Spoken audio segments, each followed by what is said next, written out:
தருமபுரி மாவட்டம் பட்டுக்கோணாம்பட்டியில் ஆக்கிரமிப்புகளை அகற்ற வந்த அதிகாரிகளை முற்றுகையிட்டு வாக்குவாதத்தில் ஈடுபட்ட பொதுமக்களால் பரபரப்பு ஏற்பட்டது.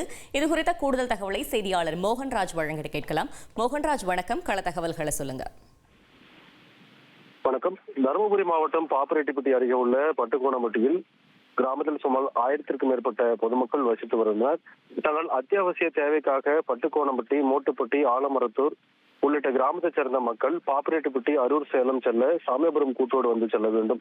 சாமியாபுரம் கூட்டோடு பிரிவு சாலை அருகே வரும்போது நெடுஞ்சாலை ஓரம் மற்றும் நீர்மின் வழிப்பாதையை ஆக்கிரமிப்பு செய்து கோவில்கள் மற்றும் கட்டிடங்களை சாமியாபுரம் கூட்டோடு பகுதியைச் சேர்ந்த பொதுமக்கள் சிலர் கட்டியுள்ளனர்.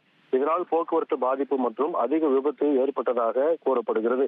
இந்த நிலையில் இந்த ஆக்கிரமிப்பு செய்யப்பட்ட இடங்களை அகற்றக் கோரி அப்பகுதியைச் சேர்ந்த பொதுமக்கள் நெடுஞ்சாலைத்துறை மற்றும் வருவாய்த்துறையினரிடத்தில் தொடர்ந்து புகார் அளித்து வந்தனர். இதன் அடிப்படையில் இன்று நெடுஞ்சாலைத்துறைக்கு சொந்தமான இடங்களில் ஆக்கிரமிப்பு செய்யப்பட்ட கட்டடங்கள் மற்றும் கோயில்களை இடிக்க நெடுஞ்சாலைத்துறையினர் ஜேசிபி இயந்திரத்துடன் வந்து ஆக்கிரமிப்பு செய்யப்பட்ட இடங்களை அப்புறப்படுத்த நடவடிக்கை மேற்கொண்டனர்.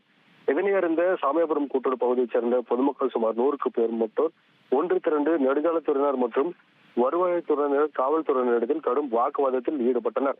மேலும் கோவிலை அகற்ற எதிர்ப்பு தெரிவித்து சாலை மறியல் போராட்டத்தில் ஈடுபட முயன்றதால் அப்பகுதியில் பெரும் பரபரப்பு ஏற்பட்டது. செய்திகளை உடனுக்குடன் தெரிந்து கொள்ள உடனே சப்ஸ்கிரைப் பண்ணுங்க.